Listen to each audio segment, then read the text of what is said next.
চারজন মিলে ফেললো আমায় গিলে অদ্ভুত এক মায়ার বসে, সতীর্থদের পাশে বসে করছে নাজেহাল। আশায় ছিলাম বসে, আসবে কবে সে, আস্তে আস্তে মারে পিছে পিছে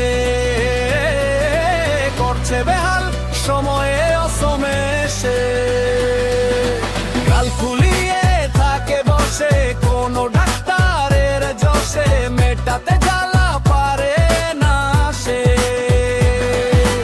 অভাবে এসে বসেছিল ঘেসে ঘেসে, বলো বলো কে সে, পরে এলো আগে গেল ওকে জোশে।